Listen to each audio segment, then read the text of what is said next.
The people killed by police, by shooting, by being trampled on because of the stampede caused by the throwing of tear gas at Kasarani, are owed an apology by the state. And if they truly value the ideals Raila stood for, they should say never again to wanton killing of civilians with the very weapons we have equipped the police with to defend us.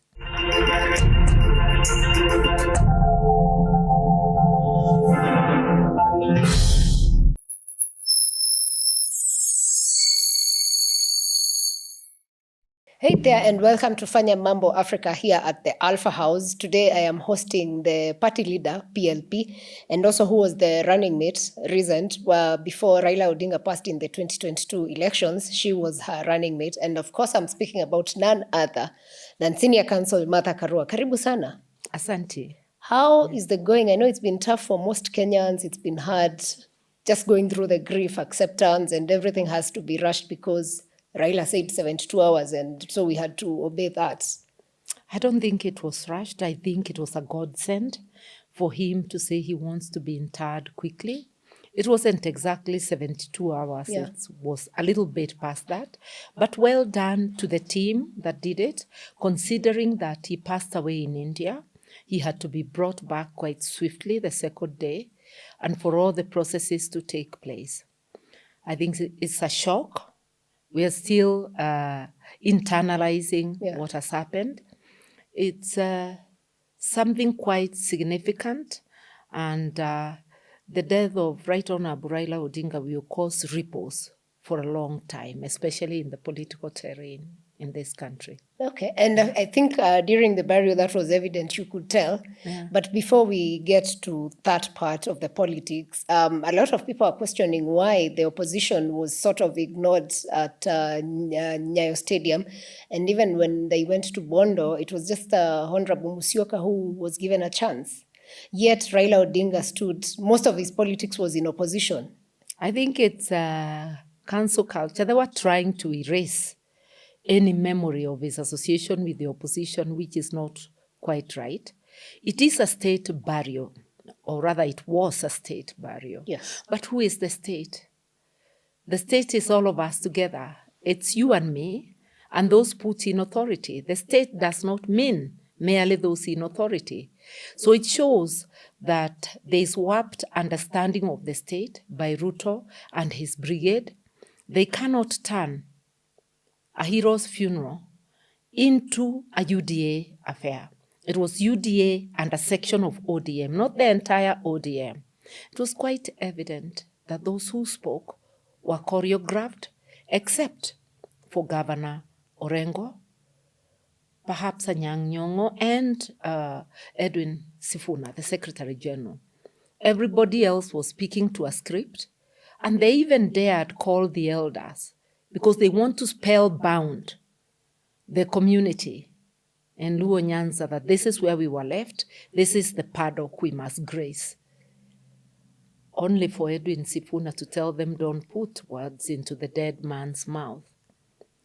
Only for Orengo to remind them that Raila respected multi-party politics. I think they were avoiding any showing up by the opposition, which you really mentioned the ideals Raila stood for. If they respected who he was and what he stood for, they would entertain divergent views on his burial.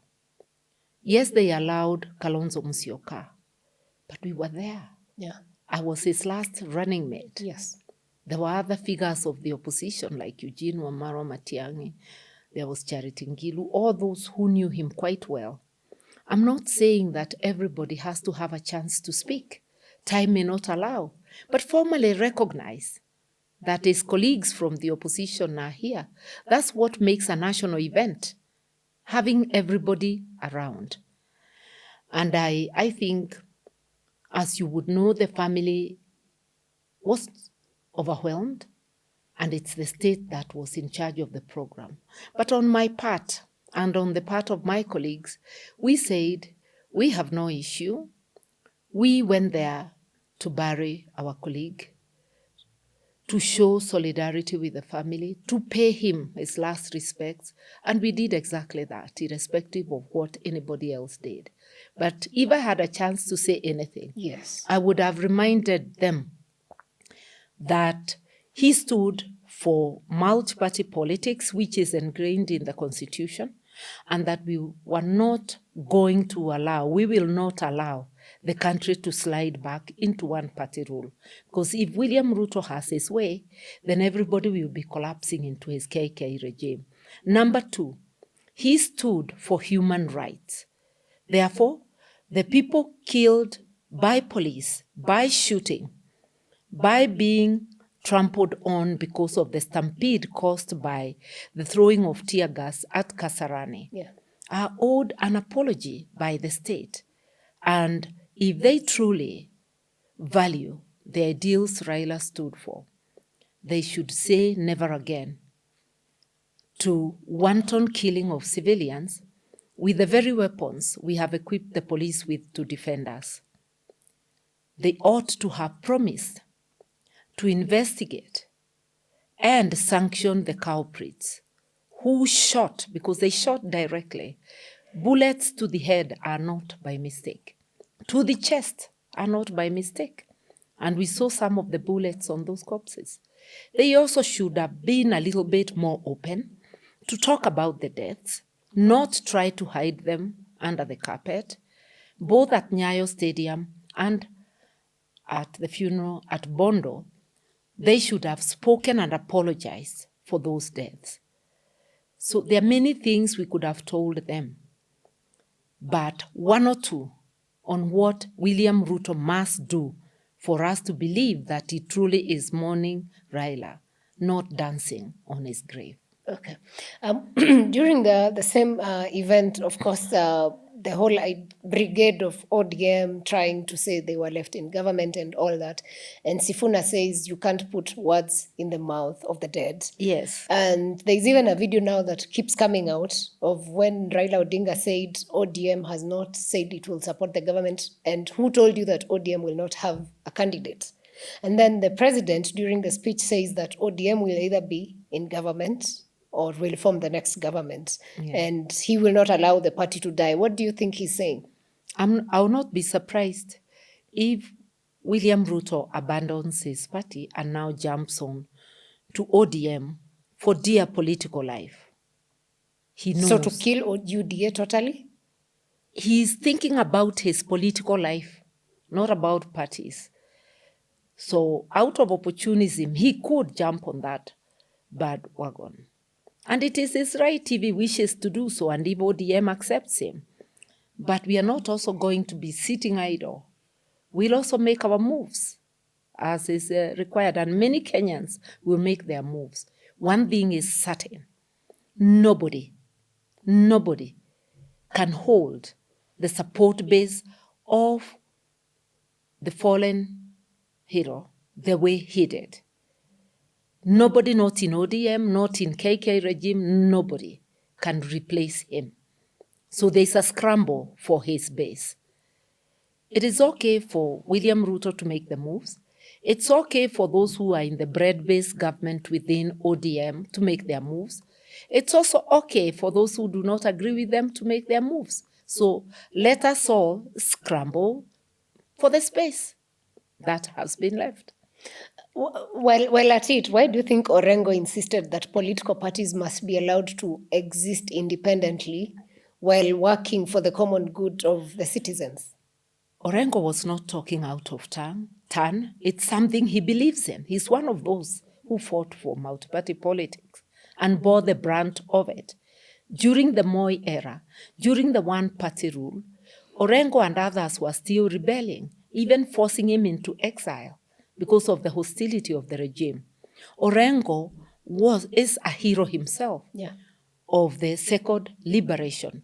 Orengo is on record, speaking his mind, sometimes differing with the Right Honorable before his passing on within ODM. He's a guy who speaks his mind. And Right Honorable Raila Odinga appreciated divergent views. Okay. Now you've touched on the second liberation, and somehow, unfortunately, or I don't know if it's out of ignorance, maybe a lot of, especially the Gen Z, the millennials have an understanding. But I would just want you to take us, what was Raila like in 1992? Because it's when you, him, Orengo, and others were fighting for multi-party at that time. 91, 92, thereabouts. 80s, late 80s. The KANU government yielding in December of 1991 when they allowed multi-party politics to return. Raila was on and off because he was much sought after figure by the government. So he ended up in exile, but nevertheless a part of the movement to free the country of the one-party rule. So when the country returned to multi-party politics, in December of 1991. He came back in 1992 and was part of the original Ford, which broke to Ford Kenya, Ford Asili. That's the Ford that the father led. Yes, the father, Rubia, Matiba, all those people. Yeah. And then, the rest is history because we went to parliament fragmented. I went through DP. He came in through Ford Kenya. Others came in through Ford Asili. So the opposition was fragmented, but it had the majority vote. We had over 63% of the vote. Actually 67. Moi had 33. But he had more parliamentary seats because of the unfair constituency boundary drawing, which is really gerrymandering with the boundaries. He had a minority vote, but majority, considering that when you divide the 67 among the three, nobody could reach his threshold. Yes, I so see. That's how he got the presidency twice, in 1992 and 1997. 2002, the opposition before we get to 202, how was the Raila of now 97? Because I know there was also a switch of... Very active in parliament. And although we were in different parties, the opposition could do things together. Then somewhere in the middle there, they differed within Ford Kenya, and Raila resigned his Langata seat. As an MP? Yes, and vied. He formed a different party, NDP, and he vied for the seat on NDP ticket. A risky move during KANU, because KANU was going to pour money to try and capture the seat. But Raila, the daredevil, resigned, ran, and won the Kibra seat on NDP, becoming its sole MP in parliament. So he still beat the system back then? Oh, he beat the system.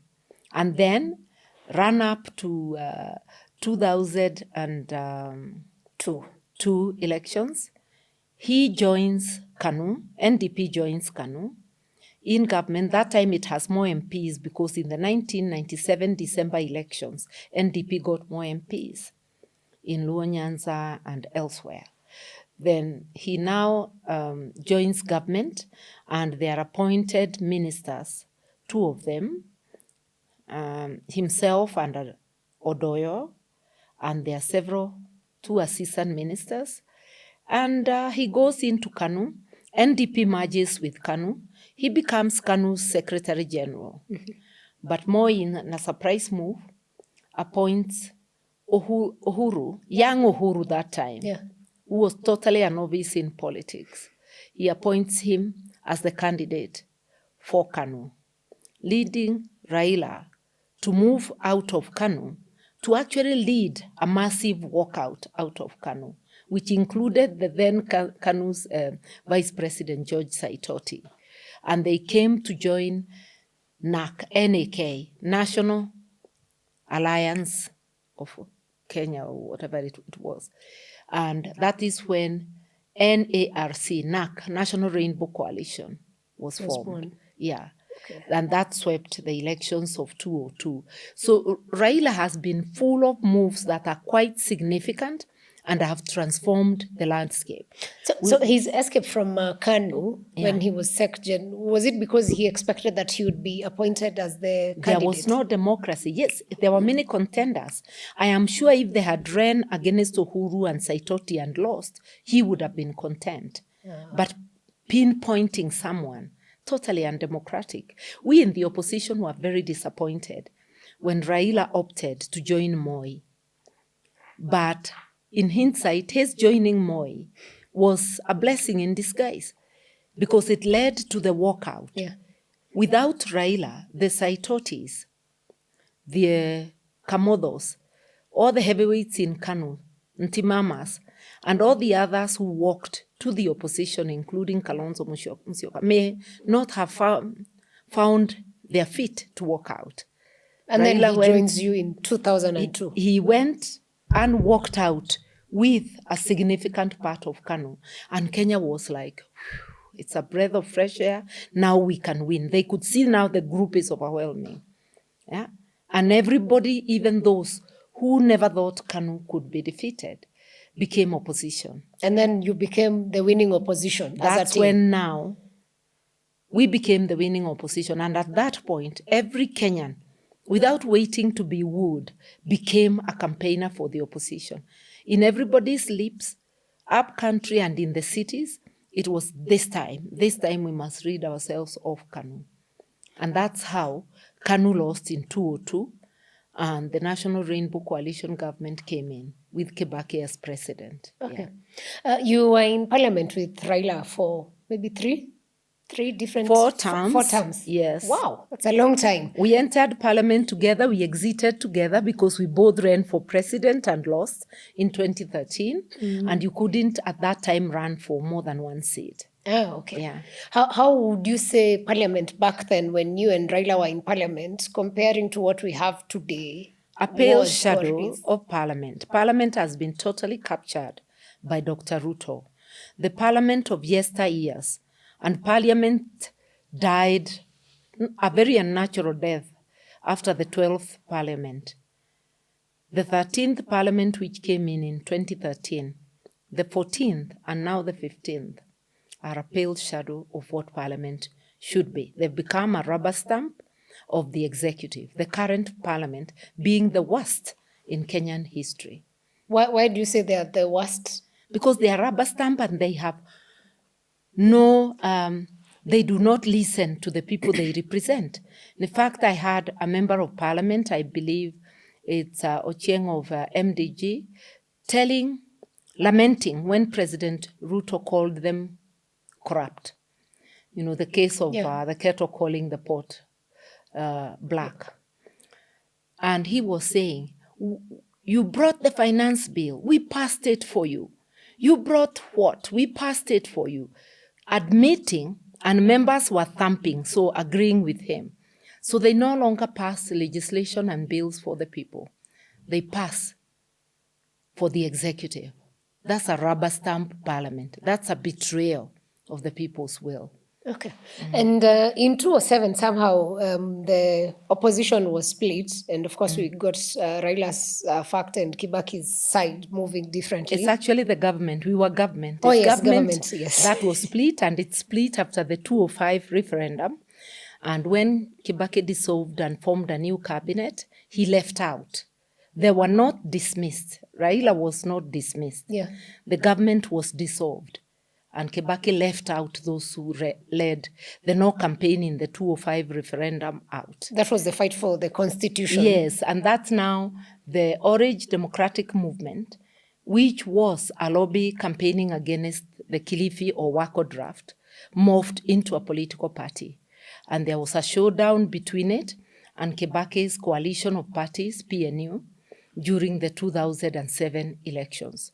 So from collaborators to people on the opposite sides, and the rivalry deepened after the announcement of the elections or during the contest in KICC, yes, where I represented Kibaki, yes, and Orengo and others represented Raila. Yeah.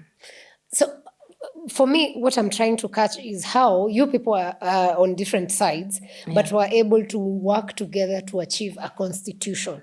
I think Vis-a-vis what we have today. Raila, being the Democrat that he was, understood perfectly. I couldn't have been for him because we were on opposite sides, which is democratic. So I was for my team, and my team is like football. Arsenal, Man U, or Gor Mahia, AFC. If you are in AFC, you cannot go to score for Gor Mahia and the like. But people don't seem to understand democracy.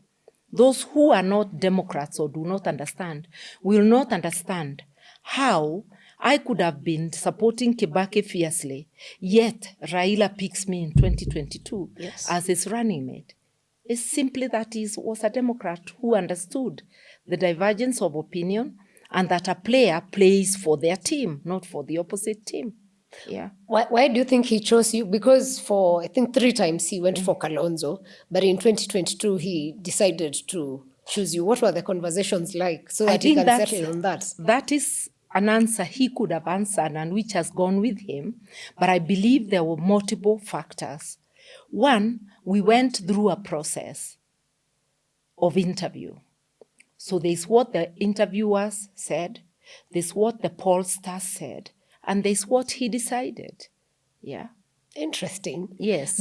But what out of curiosity, when it was just the two of you, what conversations that, of course, you can share with us were you having, and how different were you seeing Kenya being, having the two of you at the top? One, I want it known that I never lobbied him privately to be selected.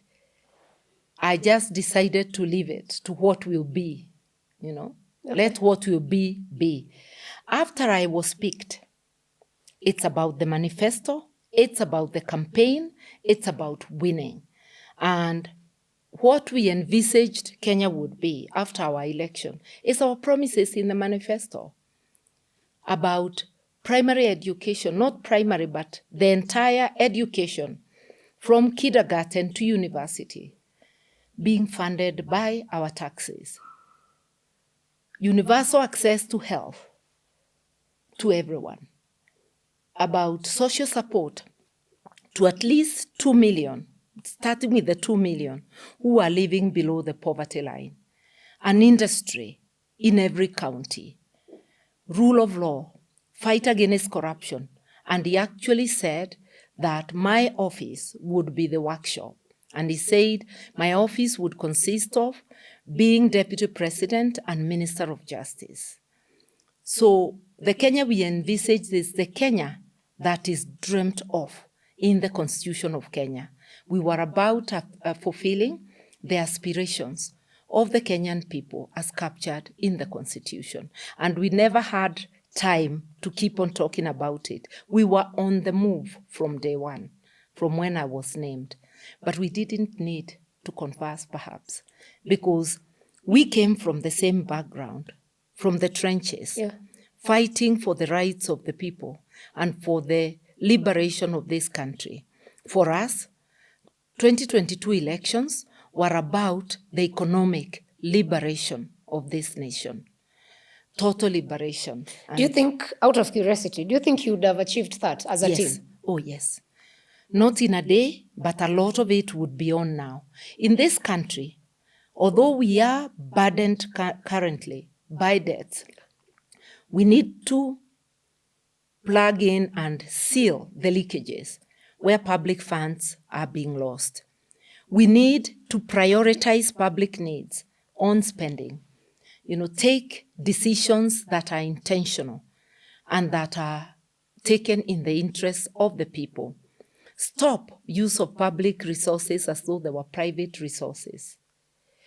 Better our economy by freeing the banking industry to support the Kenyan business people and not compete with businesses by borrowing from the banks excessively at high interest rates, making borrowing go beyond what the business people can manage. Stop corruption so that we do not borrow money that never comes to the consolidated funds and is shared abroad. There are many, many things we dreamt of doing to make Kenya a better place. Okay.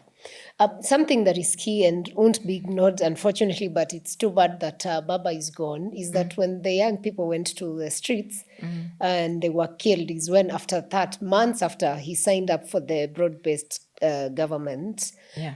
Did you ever talk to him about it? Did you understand why he chose to take that direction? Let me say this. Ever since Dr. Ruto started wooing Raila to his side, and that was after the last demonstration where they intentionally fired live bullets on his car, 11 of them. Yeah. If it wasn't that it was armored, he would have been a goner because they were pounding where he was seated. And after he started talking to him and the talks gave birth to the NADCO talks, that's when we started having differing. That was in 2023. Yes, and I said I couldn't be part of NADCO. So even when he was naming his team, I had told him privately that I don't want anything to do with that. And when NADCO came, sure enough, it did not address any of the issues of the people. The people's issues was cost of living at that time. Completely left out. Even the things they agreed upon about electoral commission and all that, they took more than 1 year to decide, and almost 2 years later, not fully implemented. It's only the other day the commission was formed. And thereafter, he continued working closely until he declared that they were now in the broad-based government. At that moment, NARC Kenya, we retreated into a National Executive Council meeting, passed a resolution to leave Azimio, and we actually left Azimio and were removed from the coalition in the register of the Registrar of Political Parties. That did not make us enemies. I kept on saying, we have agreed to disagree. He remains my brother and friend. So by any chance, did you have a conversation around the 10-point agenda that he was saying? Did he explain to you why he made that decision? No, but I called him and I said so when he was leaving. I'm not saying so now that he has slept. I called him around 9th or 10th of July. I can't remember exactly when. And I asked him why he was giving support to a government that was killing its own children.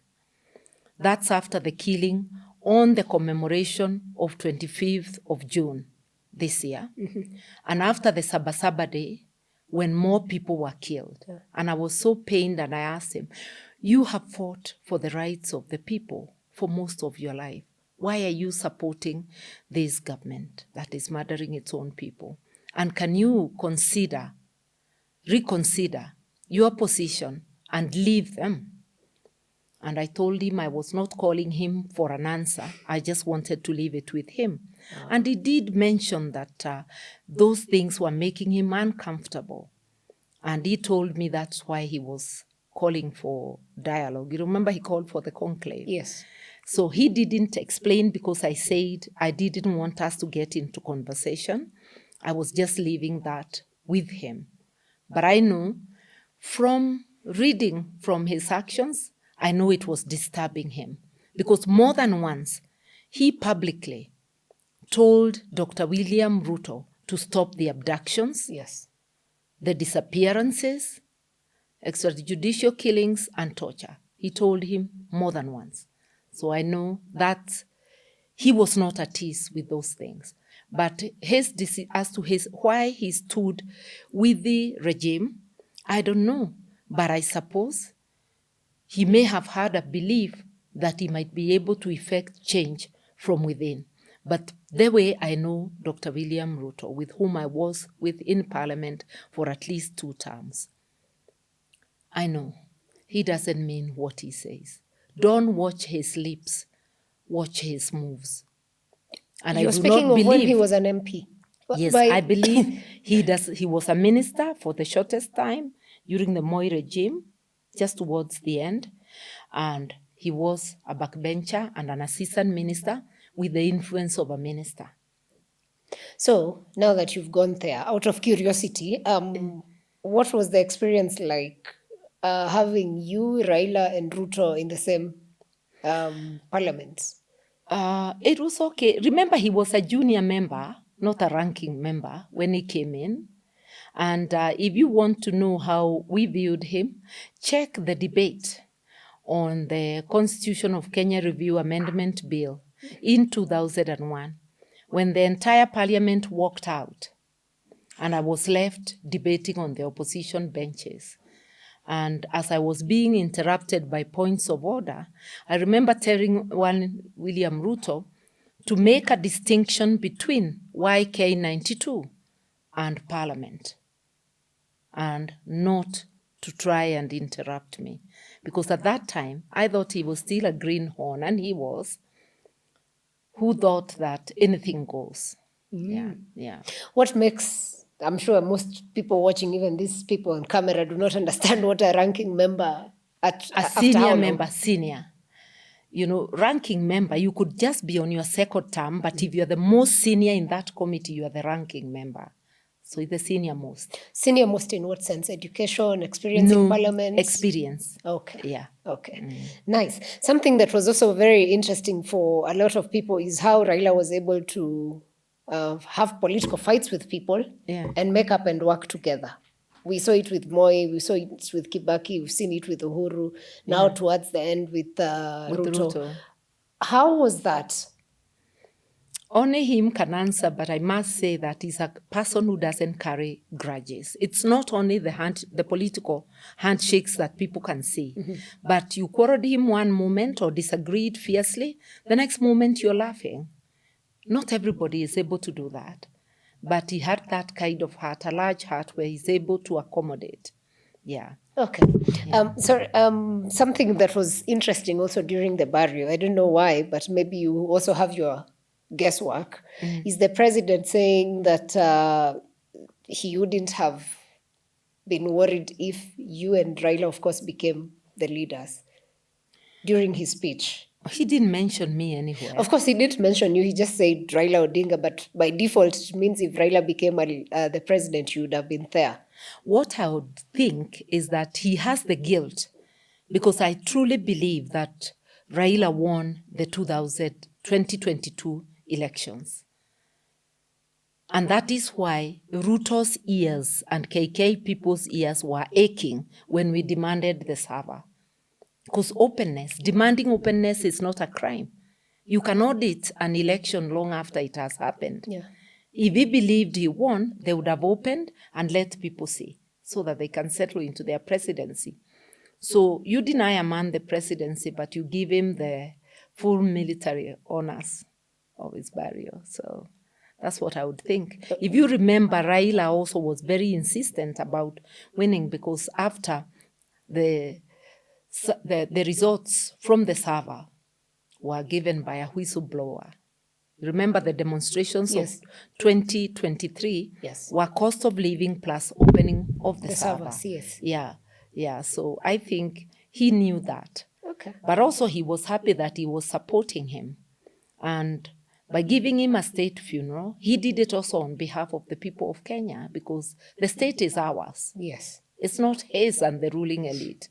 It's all of us together, including him, not him to use as he wants. Yeah, the people of Kenya were happy that Raila was accorded a state burial because of the work he has done and what he represents to the Kenyan people. True. Something else he was big on was on institutions and their functionality, judiciary, especially IBC, that can never go forgotten.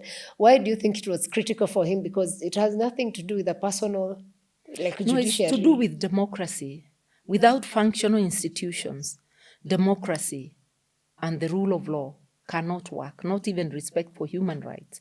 If you look at the Kenyan state today, how it is being managed by the William Ruto regime, there is no respect for the rule of law.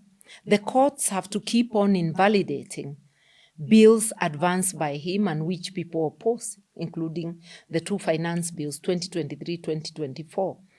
You can see that even in a burial of a man who believed in democracy, they will still desecrate the very principles that he stood for. So I think that there is doublespeak in what the state was saying and what they were doing. Because if they truly wanted to honor Raila, what best honor than even the state renouncing its previous actions and saying there will be no more violation of human rights, and anybody who violates will face the law. Raila was very big on taking Kenya to Canaan. I think that was the 2017 election slogan. Yeah. Do you think he's seen us get to Canaan before in his lifetime? No, I think we didn't get to Canaan. We were on the way. We are in the wilderness right now.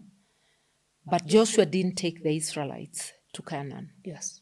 So him being our Joshua, if you like, it is up to those of us left, to every Kenyan who believes on those ideals, to march to Canaan.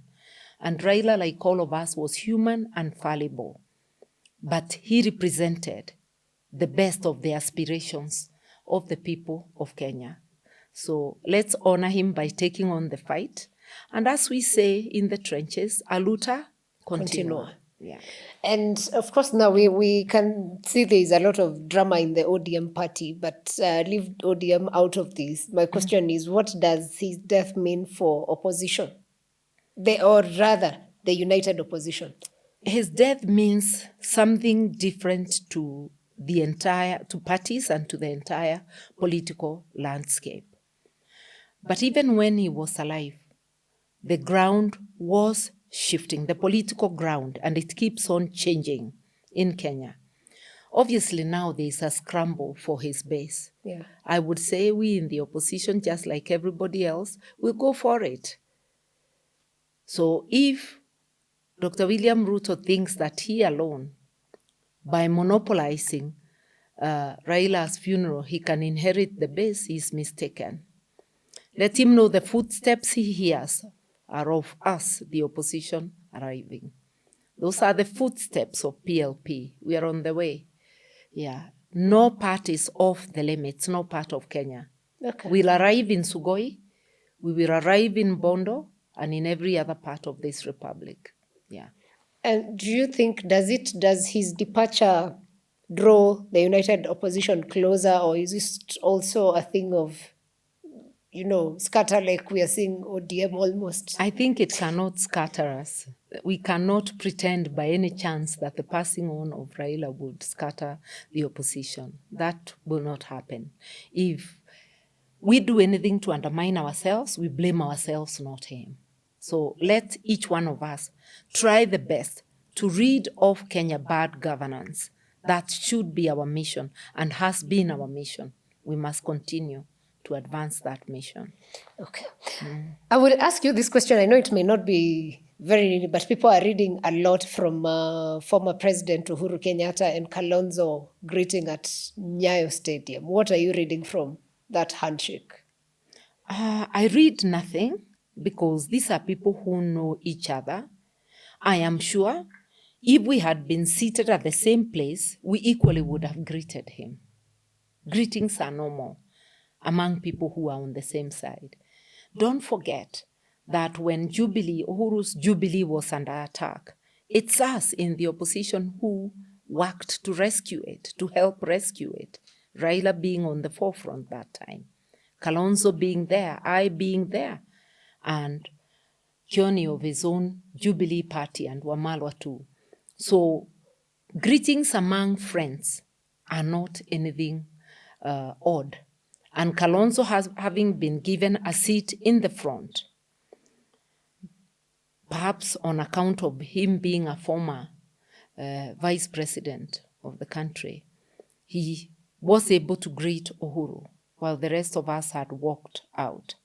So I wouldn't read too much into it, but they're good friends. They're good friends. telling about it. Yeah. Okay. Now, Raila was influential across the continent and Yeah. even to our neighbors, Uganda and Tanzania. Yeah. And sadly, or I don't know if it's actually sad that we saw Tundu Lissu while on the dock telling his people to make sure that they instructing them, his go. deputy John Heche, Yes. to come for the funeral. Yes. And he was denied crossing of the border by the Tanzanian side, I am sure, on the instructions of the administration in Tanzania. Tanzania goes to the polls on the 29th of this month. Yes. I do not know why they would stop John Heche to come and represent Tundu Lissu in a burial, whereas they allowed the daughter of the late President Magufuli to come and represent his family. That kind of, double standard and leadership that oppresses the people is a very sad thing to be occurring in East Africa. The same thing with Uganda. Besigye was asking to be released to come and attend the burial. Obviously, he wasn't. But both Uganda and Tanzania sent delegations. Yeah. But if you notice, the people did not receive their condolences with any relation. So is East Africa then struggling to get itself back from the things that were fought for in the early years? Like, how did we get ourselves back again? East Africa has gone astray, especially Kenya, Uganda, Tanzania. They are violating their constitutions. They are violating the Constitutive Act or the Treaty of the Jumuiya, which enjoins them to uphold the rule of law. They are violating the African Charter on Civil and Political Rights, international law. They've become rogue states that do not adhere to the rule of law. Yeah. And how do the citizens get themselves out of it? By pushing back. And you can see in Kenya, we are not asleep.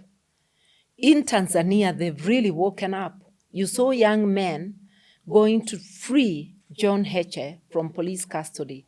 They may not have been able to bring him across the border, but they were able to demonstrate and say what is happening is wrong. In Tanzania, we've seen strong opposition that is pushing back. And as East Africans, we are together pushing back. You've seen us go to Besigye's case repeatedly, and we are still going. You've seen us until we were stopped by the rogue regime in Tanzania and deported. You've seen us going to stand in solidarity with Tundu Lissu. Public trials are not off the limits. Any member of the public can attend. And as a member of the Jumuiya, I was entitled to attend. For them to detain Boniface Mwangi and Agatha Atuhaire and torture them when the entire world knows they are in Tanzania, exposed the underbelly of Tanzania, and everybody knows now of the atrocities that are going on in Tanzania before everybody thought this was a calm state where everything is happening. Okay. But I salute the people of Tanzania. We've heard dissenting voices from the clergy, from the people like Ambassador Polepole, who has now been abducted. And there are many others, like an activist called Mudude Nyagali, who is also going into the 6th month after abduction. His whereabouts are unknown. And many others. There've been killing of opposition figures in Tanzania, in Uganda, in Kenya, killing of young men. Call them dissenting voices, because that's why the Gen Z are targeted.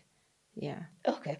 And now that we're on abductions, we have two Kenyans who are abducted in Uganda, Nicholas Oyo and Bob Jagi. Yeah. I think this is week 4. Yeah, they're almost going to a month now. And nothing from government. How does that make you feel?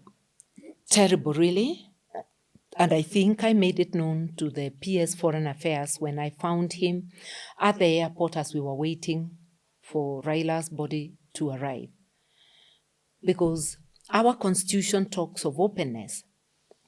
The government is paid by taxpayers. We are not begging them. We are demanding, do your work. Why do we have a Department of Foreign Affairs? By now, they should have sent a protest note to Uganda. they should be demanding production of Bob Jage and Nicholas Oyo, either in the courts of law or to be freed to them. And they should be demanding to be told why they were arrested. Kenya has been quiet. The PS was trying to say they have done something. And I said, until it is public, we don't know you have done anything. In our case, they facilitated our deportation. Yeah. They are the ones who opened up for Kenya Airways to reissue our tickets. Tanzania was telling us to pay for adjustment to our tickets. When we refused, I believe that it is the Kenyan government that got Kenya Airways to adjust the tickets without payment. Do you think they did that because of the status you, Willy Mutunga, Dr. Willy Mutunga, Yeah, they Sanifa, so they knew the noise they would thought be... they were fighting the opposition. But shortly after that, Kenyan businessmen were being ordered out of Tanzania. It's very foolish to go against the interests of your nationals, especially if they're not committing an offense, thinking that it's a secret pact. It will obviously have ripple effect against others.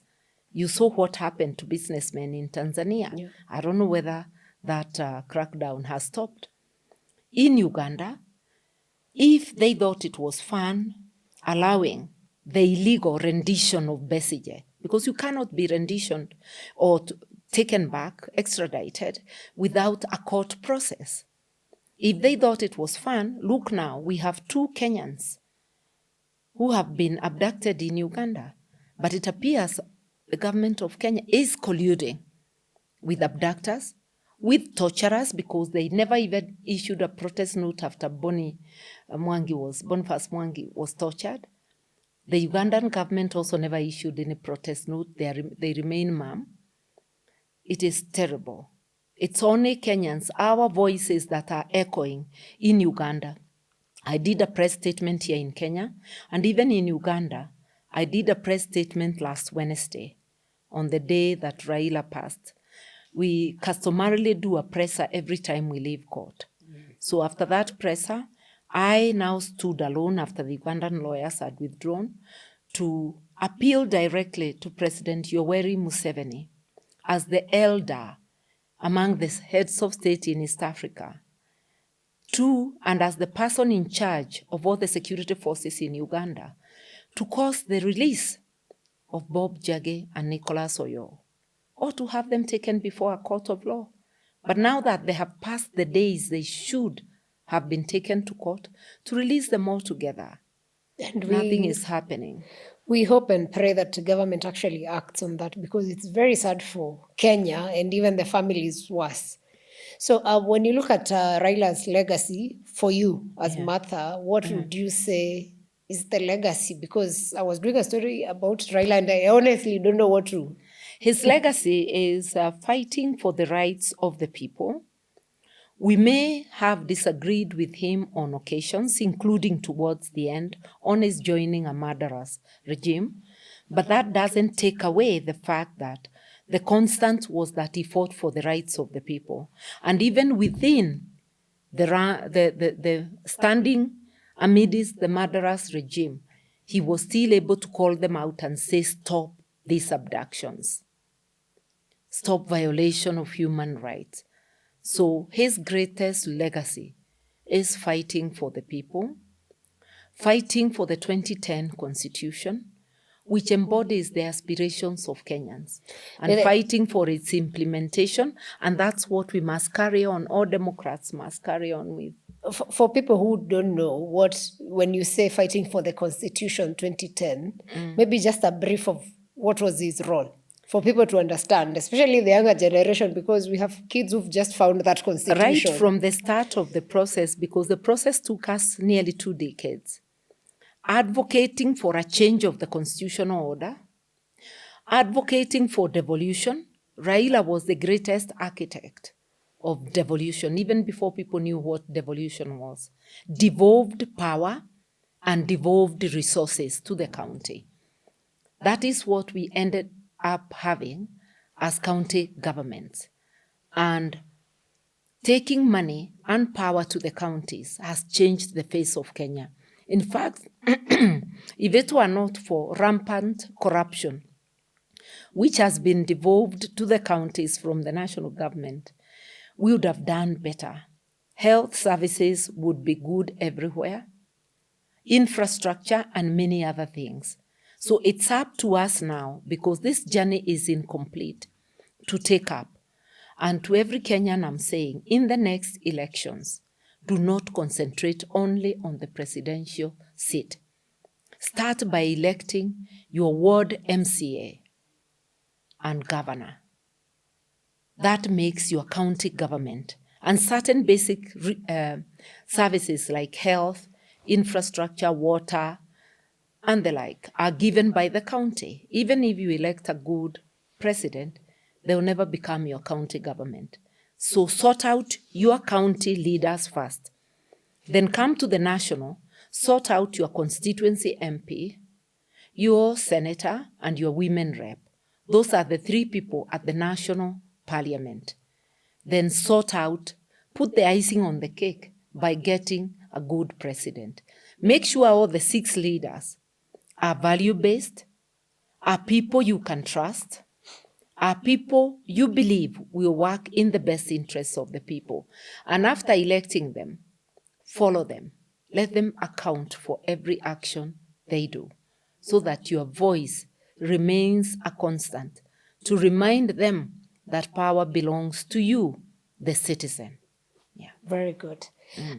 Something we cannot ignore in the political space about Raila was there was people who were afraid and there are people who believed, both the Raila phobia and Raila mania people. How do you think this now move, because his death sort of brought them together? How then does that now mass move together? I think the phobia now went, and what is more is the Raila mania, the love. Because if you remember, even during demonstrations, even the people of Mount Kenya who did not give him as many votes as we expected, but they gave him a substantial vote because he has never received the number of votes he received in the last elections, close to 1 million in Mount Kenya, and if you count the diaspora, maybe roughly 1.5 million votes. The same votes that Nyanza gave him. If you remember, even during demonstrations, because of the hardships, they were now saying, please, Raila, talk for us. Call out this government for us. So I think even before his death, the Raila phobia was more now turned into Raila mania. They had seen the role he plays. It is not 100%. But if you look even at the turnout of his burial, the way the whole nation has reacted, the candle lighting ceremonies in a majority of the counties, you can see that he represented something positive to most people. We can't ignore the fact that political careers are about to die, while yes. others are about to be born. Yes. Yes. How is that going to? I think Fred Gumo of the ODM party summed it up. Honorable Fred Gumo summed it up when he said that a lot of political careers are going to be buried with Raila, especially in his strongholds, because being given the ODM ticket, some of which were direct nominations by him to certain people, meant you are in. Such people now must face competition from within the ranks. They are no longer assured. So your proximity to the leader of the party may not save you. And I've said nobody, no one can replace him and become him. The allegiance to him was near fanatical, and I think that's why it's called Raila mania. I do not think anybody is going to achieve that. In our lifetime? In the next decade, maybe. Whoa. Yeah. Okay. Interesting was that Raila was also big on women leadership. Indeed. And trying to push for the 2/3 gender. Even picking me as a running mate. Of course. Very significant. Yes. He didn't have to. The menu was large. But Raila had that desire to see women's leadership become the norm, not the exception. And if you see, his party was the first to bring many women leaders. Thereafter, governor, His deliberate giving of the ticket to Gladys Wanga was to ensure that there were female governors. And you can see others took cue. There were female governors around.